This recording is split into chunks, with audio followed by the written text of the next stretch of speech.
الحمد لله الذي أسرى بعبده ليلا من المسجد الحرام إلى المسجد الأقصى ثم منه إلى السماوات العلى، وأشهد أن لا إله إلا الله وحده لا شريك له، وأشهد أن سيدنا ومولانا محمدا عبده ورسوله سيد الورى، صلى الله عليه وعلى آله وأصحابه الذين كشفوا الدجى، وسلم تسليما كثيرا كثيرا. أما بعد، فأعوذ بالله من الشيطان الرجيم. بسم الله الرحمن الرحيم. سبحان الذي أسرى بعبده ليلا من المسجد الحرام إلى المسجد الأقصى. سورة بني اسرائیل مکی سورت تے سیدہ البته دے کہ اتا آیاتون دا سیدی چیغا مدنی دی ٹھیک شوا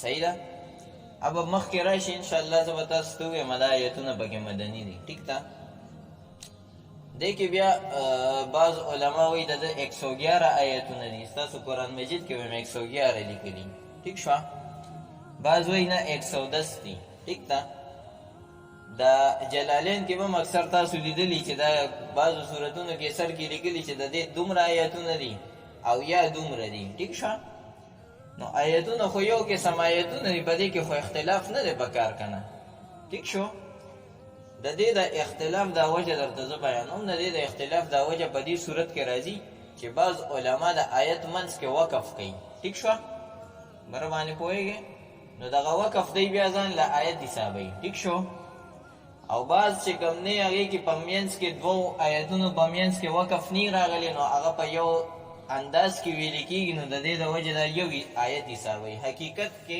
دوه آیتونه خدای حسابوي څومره یو نو د دې د وجه نه بعض وایي چې 110 دی او بعض وایي 111 ٹھیک شو سوره اسراء تاسو ته خو به دا پته چې دا دې کې د حضور صلی الله علیه وسلم د معراج ذکر دی ٹھیک شو د لومبی نمبر آیت کې سبحان الذي اسرى بعبده ليلا من المسجد الحرام الى المسجد الاقصى دې کې اته مسائل دي ٹھیک تا مرمانه پوي لومبی مسله سبحان ټکی سبحان ٹھیک شو سبحان نا مصدر په ځای راغلی دی ښا سبحت سبحانه ٹھیک تا کنه صحیح ده ٹھیک شو پوهیږئ که نه ښه د دې معنی څه ده د رسول الله صلی الله علیه وسلم نه د دې معنی باره کې چا تپوس وکړو سبحان الله معنی څه ده ټیک شو رسول الله صلی الله علیه وسلم وفرمایل تنزیه الله من کل سوء ټیک شو د الله تعالی ذات د هر کمزوري او د نقص نه پاک ویل دا چې کوم دی دا د سبحان الله معنی ده ټیک شو دی باندې پوه شئ دویم اسرا بعبده دویمه مسله اسرا دا کم ټکی دی ټیک ده دې کې دوه قسمه لغات دي یو کول دا دی چې دې کې دوه لغات دي اسرا او سرا ټیک شو څنګه چې سقا او اسقا پینا په معنی راځي ټیک ده همدغه شانتې سرا او اسرا د سفر په معنی کې راځي د شپې سفر ته وایي ټیک شو دویم لغت پکې دا دی دویم کول پکې دا دی سریتو مسرا سرا او اسریتو او اسرا دا ټول یو ټکی دي د دې معنی د شپې په یو حصہ کې تلو ته وایي ټیک ده بر باندې پوهیږئ او بعض وایي نه اسرا دې ته وایي چې د رات د شپې په لومبۍ حصہ کې لاړ شي او سرا وایي د شپې په آخري حصہ کې ټیک شو بر باندې پوهیږئ دې باندې پوه شئ درېمه مسله بعبده ٹھیک تا رسول الله صلی الله علیه وسلم تا الله تعالی دلته کې بعبده ټکی استعمال کړي ٹھیک شو برابر کوئی دې کې دې طرف ته اشاره ده چې عبدیت د دین اشرف او اعلی یو نوم وینو الله تعالی بولاغه استعمال کړي ٹھیک تا برابر کوئږي ٹھیک شو کنه دې کې د عبدیت د شرف طرف ته اشاره ده چې مقام عبدیت دا د ټولو مقامات د رسالت د مقام نم دا اوچت مقام دی. بر باندې پوهېږې؟ ټیک شو که نه؟ دې باندې پوه شئ. ښه، بل بیا په دې باره کې چې ښه بیا ورپسې ټکې راغلی دی لیلن. لیل خو شپې ته وایي، تاسو ته پته ده. ټیک شو؟ اوس دا یاد وساتئ، اسرام د شپې سفر ته وایي او لیلن هم راغلی دی، نو دې کې هم د شپې معنی ده. ټیک ده؟ اسرا سره د لیل ضرورت نه و. خبر باندې پوهېږې؟ ټیک ده که نه؟ چې صرف اسرا راغلی سبحان الذي اسرا بعبده، نو لیلن ته ضرورت نه و بیا. ټیک ده؟ ځکه چې اسرا مونږ څه معنی وکړه؟ د شپې سفر ته. ټیک شو؟ نو اوس لیل ته څه ضرورت راغلو؟ اسرا د لفظ نه دا معلومېده چې دا اسم د شپې سفر دی، نو بس د شپې خو اسم دی. ټیک شو؟ نو لیلن ته دوباره ضرورت نه و. ټیک ده؟ بل اوس دې کې وګورئ، دلته د لیلن دا لفظ دا نکره راغلی دی. خبره باندې پوهېږې؟ ټیک شو که نه؟ دې طرف ته اشاره ده چې یو خو دا ظرف دی. ټیک ده؟ بل دا لیلن نکره دا فایده وکړه چې دې کې اشارة الی تقلیل مدته. صحیح ده؟ دې کې د مدت هغه کموالي طرف ته اشاره ده. اسرا خو شوې ده، د شپې خو شوې ده، خو لیلن د پوره شپه کې هم نه ده شوې، نه د شپې هغه یو حصه کې شوې ده. بر باندې پوهېږې؟ ټیک شو؟ د لیلن په وجه باندې پوه شئ. صحیح ده؟ من المسجد الحرام الى المسجد الاقصى. مسجد اقصی بیت المقدس ته وایي. ټیک ده؟ بیت المقدس ته ولې وایي؟ ځکه چې بیت المقدس د مسجد حرام نه په مسافت باندې واقع دی، نو ځکه اقصی وایي اخري کنارې ته یا اخري ځای ته یا لرې ځای ته. ټیک ده؟ نو د دې د وجې نه مسجد اقصی ورته ویلې کېږي. بر باندې پوهېږې؟ ټیک شو؟ ښه، د معراج په واقعه کې احادیث دومره کثیر تعداد کې وارد شوي دي، بر باندې پوهېږې، چې د هغې انکار ممکن نه دی. بر باندې پوهېږې؟ ټیک شو که نه؟ د معراج په واقعه کې تقریبا د 20 صحابو نه د دې په متعلق روایت نقل دی. بر باندې پوهېږې؟ حضرت انس رضی الله تعالی عنه روایت هغه لږ جامع دی، هغه تاسو ته بیانوم. ټیک ده؟ عن انس رضی الله تعالی عنه فانه علیه الصلاة والسلام قال اوتیت بالبراق، ما له براق راوستلی شو. ټیک ده؟ وهو دابة ابيض فوق الحمار ودون البغل. داسې دابه، داسې زناور چې هغه فوق الحمار و، د خر نه لږ اوچت او د خچر نه لږ وړوکی. ټیک شو؟ یضع حافره عند منتهى طرفه، د به خپل د خپې هغه ځای کې ږدلی چې کوم ځای کې به د ده د نظر انتها وه. بر باندې پوهېږې؟ یعنې ده چې به نظر کوم ځای پورې لګېدو، نو هلته به یې خپلې خپې ږدلې، یعنې د ده قدم دومره اوږد و. ټیک شو؟ فرکبته فسار بي حتى اتيت بیت المقدس، وایي زه په هغې باندې سور شوم، سوار شوم تر دې چې زه بیت المقدس ته رالم. فربطت الدابة بالحلقة التي يربط فيها انبیاء علیه الصلاة والسلام. وایي ما خپله دابه هغه ځای کې وتړله چې کوم ځای کې انبیاء خپلې دواب تړلي وو. صحیح ده؟ یا هغه پخوانی ځای چې کوم کې به انبیاء هلته چې څومره انبیاء پاتې شوي هغوی به خپل دواب هلته تړل، نو هغه ځای کې ما خپله دابه هم وتړله. صحیح ده؟ دا براق. ټیک شو؟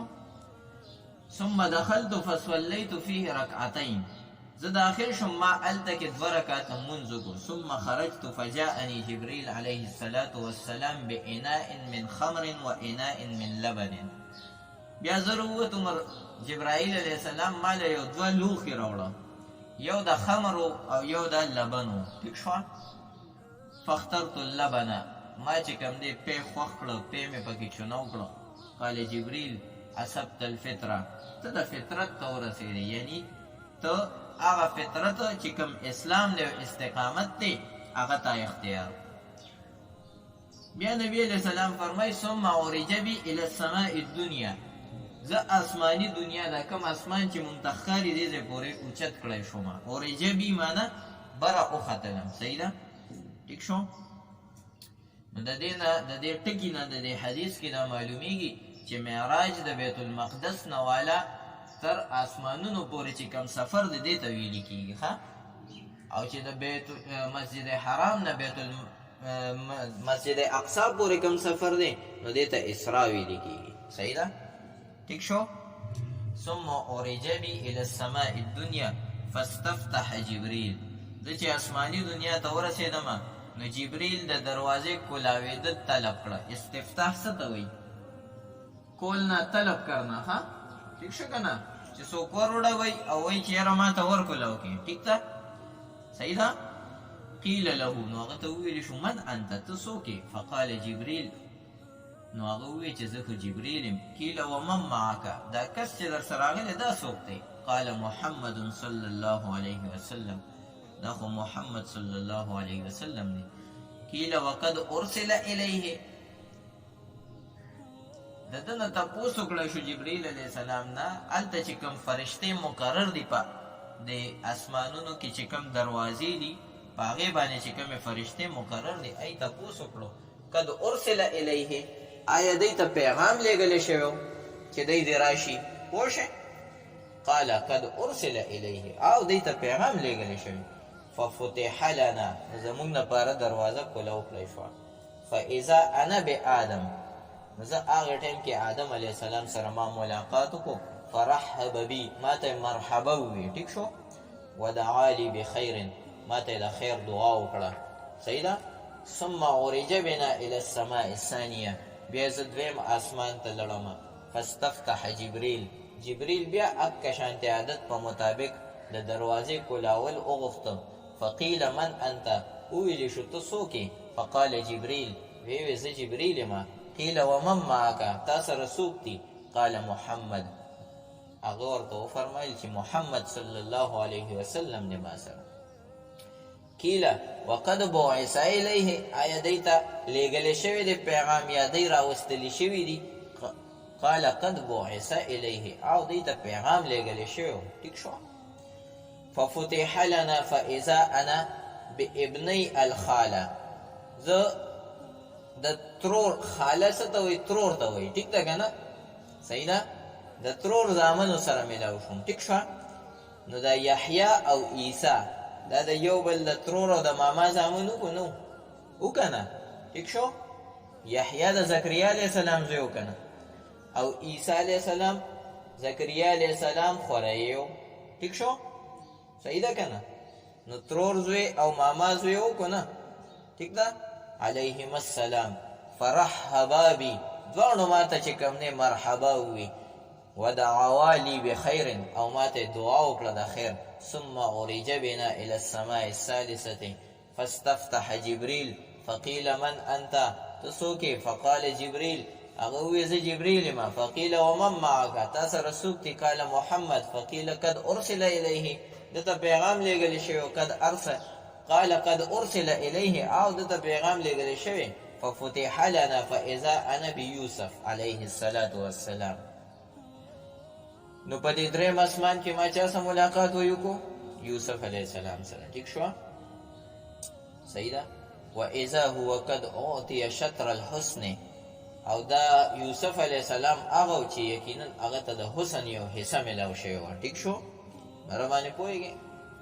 بعض وایي چې نصف حصه د حسن یوسف ته میلاو شوې ده، او نصف چې کوم دی هغه ټول جمعي خلایق کې تقسیم شوې ده. مره باندې پوهېږې؟ او د نبی علیه السلام حسن د دې نه علاوه دی. ښه صحیح ده که نه؟ ټیک شو. بعض وایي چې الحسن الذي اعطي یوسف شطرها، د یوسف علیه السلام چې کوم حسن میلاو شوی دی دا د نبی علیه السلام د حسن نیمه ده. ټیک شو. مره باندې پوهېږې؟ فرحب بي ودعا لي بخیر، نو هغه ما ته مرحبا ووي او ما ته چې کوم دی د خیر دعا وکړه. ثم عرج بنا الى السماء الرابعه، زه څلورم اسمان ته بیا وخېجولی شم. فاستفتح جبريل. فقيل من انت؟ قال جبريل. فقيل من معك؟ قال محمد. فقيل وقد بعث الیه، قال قد بعث إليه ففتح لنا فإذا أنا بإدریس علیه الصلاة والسلام. ٹھیک شو؟ په څلورم اسمان کې ادریس علیه السلام. فرحب بي ودعا لي بخير، ماته مرحبا وی او ماته د خیر دعا وکړه. ثم عرج بنا الى السماء الخامسه، بیا پنځم اسمان ته مونږ لاړو. فاستفتح جبريل فقيل من انت؟ فقال جبريل فقيل من معك؟ قال محمد عليه الصلاة والسلام.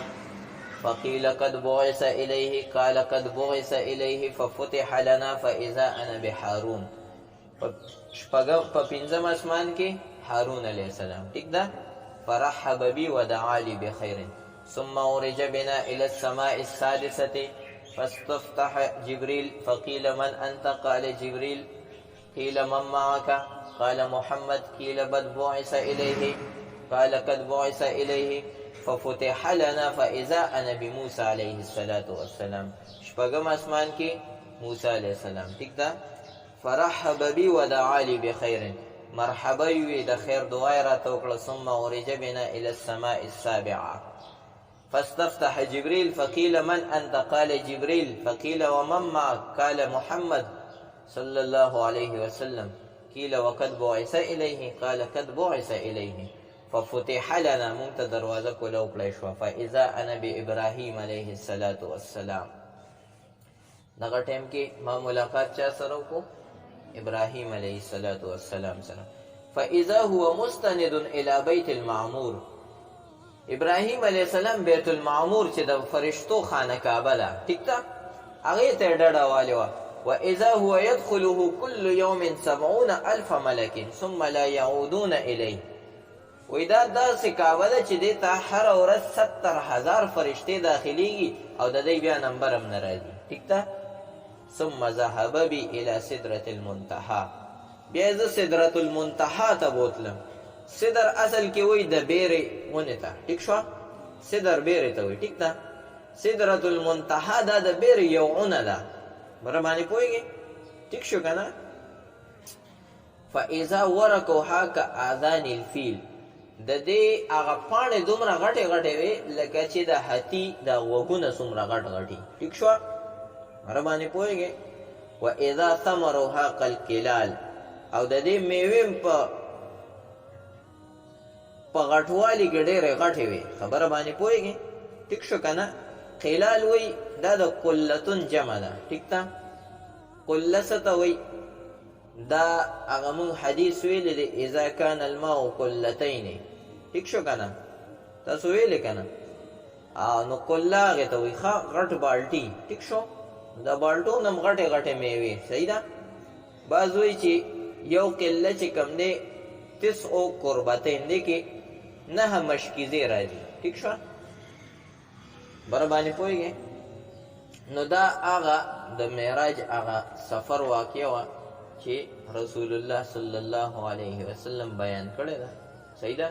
دا ډېر اوږد غټ حدیث دی. دې نه پس نبي علیه السلام ته د مونځونو تحفه میلاویږي. هره پیره ای واپس کیږي. نو موسی علیه السلام بیا واپس کوي چې نه ته دې کې کمې وکړه. ټیک شوه؟ تر دې چې 5 مونځونه پاتې شي. خبره باندې پوهېږې؟ صحیح ده؟ بیا چې کوم دی موسی علیه السلام ورته بیا مو فرمایي چې واپس لړ شه، دا 5 ډېر زیات دي. صحیح ده؟ زمونږ په بني اسرائیل وایي 2 مونځونه فرض شوي هغوی به دا هم نه کول. بره باندې پوهېږې؟ ټیک شو که نه؟ نو بیا رسول الله صلی الله علیه وسلم ورته وفرمایل چې نه اوس ماله حیا راځي چې زه اوس بیا لړ شم او د دې معافي وغواړم. بره باندې پوهېږې؟ ټیک شو؟ او د دې 5 مونځونو بدله هغه 50 ده. ټیک ده؟ بره باندې پوهېږې؟ 5 مونځونه درجات د څونه ده؟ 50 ده. ټیک شو؟ بره باندې پوهېږې؟ 50 مونځونه فرض شوي دي خو عملا چا کړي نه دي. ښه؟ ټیک ده که نه؟ بره باندې پوهېږې؟ او ښه نو اوس یو بل خبره دا ده چې د معراج د واقعې نه مخکې مونځونو څه ترتیب و؟ صحیح ده؟ آیا مونځونه فرض او که نه و؟ ټیک شو؟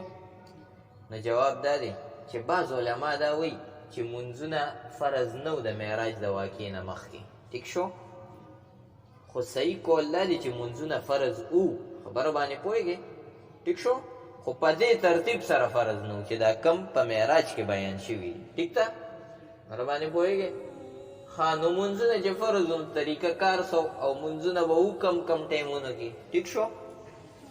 نو په دې باندې د مسلم شارح علامه نووي رحمه الله هغه چې کوم دی په دې باندې دا خبره کړې ده چې هغه ټایم کې منځونه چې کوم مشروع هغه فی اول النهار رکعتین و فی آخر النهار رکعتین. ټیک شو. صحیح ده که نه؟ د ورځې په لومبۍ حصه کې 2 رکعاته او د ورځې په آخري حصه کې 2 رکعاته. ټیک ده. او د دې نه تایید همدغه حدیث هم کوي چې موسی علیه السلام رسول الله صلی الله علیه وسلم ته وفرمایل چې بني اسرائیلو باندې 2 منځونه فرض و هغه به هم نه کول. نو د دغې 2 نه همدغه معلومیږي چې یو به اول النهار و یو به آخر النهار. ٹھیک شو. خبره باندې پوهېږئ؟ دې خبرو باندې پوه شئ. ښه، اوس د معراج تاریخ څه دی؟ معراج شوې کله ده؟ خبره باندې پوهېږئ؟ دا 5مه مسله ده پکې. ټیک ده. نو دې کې علماء مختلف اقوال دي. خبره باندې پوهېږئ؟ موسی ابن عقبه روایت کوي د رسول الله صلی الله علیه وسلم نه. ټیک شو. چې د مدینه طیبه د هجرت نه 1 کال مخکې چې کوم دی د بیت المقدس یعنی سفر اسراء شوی دی. خبره باندې پوهېږئ؟ ټیک شو. یو قول دا شو. صحیح ده. یو قول یونس ذکر کړی دی د عروه نه. ټیک ده. او عروه د حضرت عایشه رضی الله تعالی عنها نه په سند سره بیانوي چې د ام المؤمنین خدیجه الکبرى رضی الله تعالی عنها د دې وصال چې کله شو. خبره باندې پوهېږئ؟ د دې وفات چې کله شو. صحیح ده. نو د هغې وفات د منځونو د فرض نه مخکې شوی دی. خبره باندې پوهېږئ؟ ټیک شو. بل اصل د اختلاف چې کوم راغلی دی که نه، دا د ابن شهاب نه راغلی دی. صحیح ده.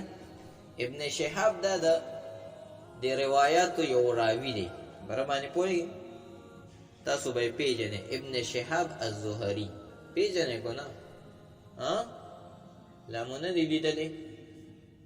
او به یې وینئ. ښه، په بخاري کې به یې مو وینئ، په مسلم کې به یې مو وینئ. ټیک ده. ترمیزي کې به یې مو وینئ، ابو داود کې به یې مو وینئ. یو مشهور محدث او راوي تیر شوی. ټیک ده. ښه، نو ابن شهاب هغه د روایاتو کې ډېر زیات د هغه اختلاف راغلی دی. نو د هغې نه بیا د نورو روایتونه کړي، نو ځکه د معراج په تاریخ کې ډېر اختلاف راغلی دی. ټیک ده. خبره باندې پوهېږئ؟ ابن شهاب خپله دا وایي چې د رسول الله صلی الله علیه وسلم د بعثت نه 2 کاله پس دا واقعه پیش شوې ده. خبره باندې پوهېږئ؟ او بعض وایي چې نه، د رسول الله صلی الله علیه وسلم د بعثت نه 15 کاله پس دا واقعه پیش شوې ده. خبره باندې پوهېږئ؟ ټیک شو. دې باندې پوه شئ. بعض وایي چې نه، په دې کې یونس ابن بکیر روایت دی. هغه وایي ام المؤمنین حضرت خدیجه رضی الله تعالی عنها د رسول الله صلی الله علیه وسلم په معیت کې منځونه کړي دي. خبره باندې پوهېږئ؟ ټیک شو که نه؟ چې په معیت کې منځونه کړي، نو هغه کول خو بیا ټیک نه شو که نه؟ صحیح ده. چې وایي چې د حضرت خدیجه رضی الله تعالی عنها وفات چې کوم دی د معراج نه مخکې شوی. ټیک شو. خبره باندې پوهېږئ؟ اوس بله مسله دا ده د منځونو فرضیت او د دې هیئت. ټیک شو. آیا منځونه چې دا څنګه مونږه کوو همدغه شانتې ابتداءً فرض شوي دي که نه؟ خبره باندې پوهېږئ؟ ټیک شو. په دې کې د ام المؤمنین حضرت عایشه صدیقه رضی الله تعالی عنها روایت دی چې مونځ سر کې 2 رکعاته فرض شوی دی. خبره باندې پوهېږئ؟ بیا د مقیم لپاره په دې مونځ کې اضافه وکړی شوه، 4 رکعاته شو، او حالت سفر کې دا 2 رکعاته په ځای باندې پاتې شو. ټیک ده. خبره باندې پوهېږئ؟ محمد ابن اسحاق رحمه الله دیم د تاریخ او مفسر دی. ٹھیک ده. صحیح ده. او امام بخاری ته دنه اکثر د تاریخ روایت را نقل کړي دي باندې پوهیږي هغه وی او شعبی رحمه الله فرمای چې د مغرب نه علاوه نور د یونس ابن بکیر دا خبر اومده کسې ده ٹھیک ده چې مغرب کې 3 رکعات باندې پوهیږي ٹھیک شو کنه دا په خپل ځای باندې باقی دي باندې پوهیږي ها اوس بل خبره ده رااله چې د چاردام څه طریقه و باندې پوهیږي ٹھیک شو د چاردام څه طریقه و نو ابن اسحاق فرمای چې جبرائیل علیہ السلام نبی علیہ السلام له چې څه ټیم رالو باندې پوهیږي او منځونه په هغه ټیم کې فرض شوي یعنی د اسراء نه پس ټیک ده نو هغه یو وادي په کناره باندې خپل پونده واله نو هغه نه یو چشمه د اوبو راووتله ٹھیک شو حضرت جبرائیل په هغه باندې چاردام وکړو او رسول الله صلی الله علیه وسلم هغه ته کتل ٹھیک ده نو هغه چې کوم نه په مخ باندې اوبو واچولې خولې کې اوبو واچولې پوزه کې ٹھیک نه سر مسح یې وکړه لاسونه یې وینځل خپې ټخنو پورې وینځلې باندې پوهې د غوږونو مسح یې وکړه صحیح ده نو دغه ټوله طریقه یې وکړه او بیا یې 2 رکعاته وکړه او 4 سجدو سره باندې پوهېږې نو چې کله رسول الله صلی الله علیه وسلم واپس شو نو په دغه حال یعنی په دغه کیفیت سره رسول الله صلی الله علیه وسلم منځ کو نو الله تعالی د رسول الله صلی الله علیه وسلم په دې سره سترګې یخې کړې او زړه انتهایی خوشاله او مطمئن شو باندې پوهېږې ټیک شو کنه اومدک شانت بیا حضرت خدیجه رضی الله تعالی عنها رسول الله صلی الله علیه وسلم د لاس نه اونی ولا او اکی چشمه له بوتله چې کوم ځای کې حضرت جبرائیل وضو کړو ٹھیک ده او هغه ته یو مکه طریقې سره چاردامو خودو او 2 رکعات مونږ ورته خودو 4 سجدو سره باندې پوي د هغه نه پس بیا رسول الله صلی الله علیه وسلم او حضرت خدیجه دی به یو شانتی مونږ کو باندې پوي ٹھیک شو البته تاسو به په احادیثو کتابونو کې یا د فقه کتابونو کې دا خبره اوریدلی چې حضرت جبرائیل نبی علیہ السلام ته امامت کړو ٹھیک شو باندې پوي په دې کې د چا اختلاف نشته دی چې دغه امامت د زوال په ټیم کې شوی دی باندې پويږي لومبي مونږ کم پړاو شو د غرمه ٹھیک ده کنه ظهر صحیح ده په دې کې د چا اختلاف نشته دی باندې پويږي البته دا کومه طریقه دا کوم چې محمد ابن اسحاق نقل کړی ده نو دا دغه نه مخکې وخت دی ٹھیک ده کنه باندې پويږي دی باندې پوښه دغه ځای کې وشو صحیح ده بل مثلا مون سره خو لازم اذان هم دی کنه اذان دی کنه دی د اذان د مشروعوالي طریقه هغه به تاسو د فقه کتابونو کې خو په تفصیل سره ویلي ٹھیک ده باندې پوهیږئ چې نبی علیہ السلام تقریبا 17 میاشتې یا 18 میاشتې باندې پوهیږئ یا بس لومبه د هجرت په لومبي کال باندې ٹھیک شو نبی علیہ السلام صحابه سره دا مشوره وکړه چې د مونږ د پاره یو د اعلان پکار دی چې خلک راجمع کیږي د مونږ د پاره ٹھیک شو باندې پوهیږئ نو بیا ټول صحابه په دې امر کې ډیر غور او فکر وکړو چا وی چې یو دغه برولو هغه خکر غونته کې برولو هغه کې به आवाज کو ٹھیک شو باندې پوهیږئ او بعض وی چې نه اور به بلو ٹھیک ده بعض وی چې نه الصلاه جامعه داسې به په دې بازارونو کې او په دې لارو کوڅو کې بچغه وو چې الصلاه جامعه الصلاه جامعه ٹھیک ده باندې پوهیږئ صحیح ده مختلف رایانه نو دې کې حضرت زید رضی الله تعالی عنہ بیا خوب لیدو او حضرت عمر رضی الله تعالی عنہ بعینه اکس خوب لیدلو باندې پوهیږئ خو حضرت زید رسول الله صلی الله علیه وسلم ته دغه خوب خبر مخکې ورکړو ځکه په کتابونو کې د حضرت زید رضی الله تعالی عنہ نوم راځي ٹھیک شو باندې پوهیږئ نه باندې پوه شو نو هغه بیا هغه الفاظ چې کوم دی هغه د اذان څه شو مشروع شو بره باندې پوهېږئ ټیک شو دې باندې پوه شئ ښه اوس ګورئ ښه ترجمې ته سبحان معنی تنزیح سره ده ښه پاکی ده الذي د هغې ذات اسرا بعبده چې بوتلو خپل بنده د بنده نه مراد محمد صلی الله علیه وسلم نه ټیک شو لیلا په شپه کې دا منصوب د دې د وجې نه راغلی چې دا ظرف دی ښه ټیک ده بره باندې پوهېږئ او نکره د دې د وجې نه راغلې ده چې د دې کې تقلیل مدت طرف ته اشاره ده ټیک شو بره باندې پوهېږئ من المسجد الحرام یعنی مکې نه ټیک ده مسجد حرام نه الى المسجد الاقصى مسجد اقصى یعنی بیت المقدس ټیک ده اقصا ورته ځکه وایي لبعده منه ځکه چې دا د مسجد حرام نه څه دی لرې دی بره باندې پوهېږئ الذي بارکنا حوله هغه ځای دی د مسجد اقصا بارکنا چې مونږ پکې برکت اچولې د هغې